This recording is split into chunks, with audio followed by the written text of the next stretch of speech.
نحمده ونصلي على رسوله الكريم اما بعد اعوذ باللہ من الشیطان الرجیم بسم اللہ الرحمن الرحیم۔ حاضرین اکرام السلام علیکم ورحمۃ اللہ وبرکاتہ۔ خوابوں کی تعبیروں کے سلسلے میں حاضر ہیں خواب میں خون دیکھنے یا خون نکلنے کے حوالے سے۔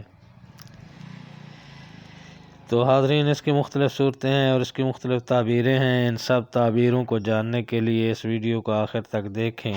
اور اگر آپ ہمارے چینل پر نئے ہیں تو برائے مہربانی اس چینل کو سبسکرائب کر دیں اور بیل آئیکن کا بٹن دبا دیں تاکہ آنے والی ہر ویڈیو آپ تک آسانی سے پہنچ سکے۔ تو چلتے ہیں حاضرین خواب کی تعبیر کی جانب۔ حضرت امام ابن سیرین رحمۃ اللہ علیہ نے فرمایا ہے کہ اگر کوئی شخص دیکھے کہ خون بغیر زخم کے اس کے جسم سے نکلا ہے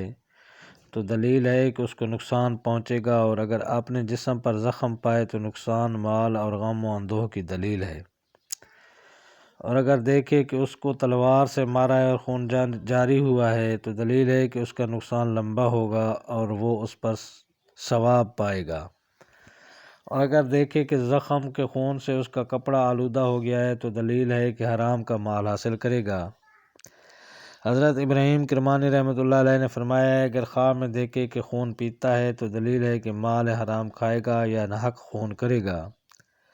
اور اگر دیکھے کہ اس کے جسم میں سوراخ ہے اور اس میں سے خون یا پیپ جاری ہے اور اس کے کپڑے کو آلودہ کر دیا ہے تو دلیل ہے کہ اسی قدر مال حرام حاصل کرے گا،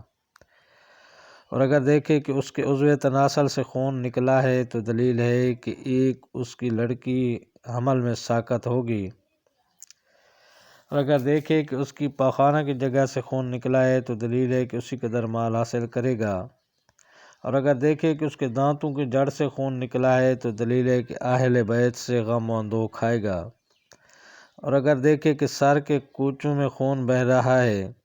تو دلیل ہے کہ بہت سی خون ریزی وقوع میں آئے گی۔ حضرت دانیال رحمۃ اللہ علیہ نے فرمایا ہے کہ اگر خواب میں دیکھے کہ اس کی ناک سے بہت سا خون نکلا ہے تو دلیل ہے کہ مال حرام پائے گا، خاص کر اگر کپڑا آلودہ نہ ہوا ہو تو دلیل ہے کہ درویش ہوگا اور اس کے مال کا بھی نقصان ہوگا۔ تو یہ تھی حاضرین خواب میں خون دیکھنے، نکلنے یا آنے کے حوالے سے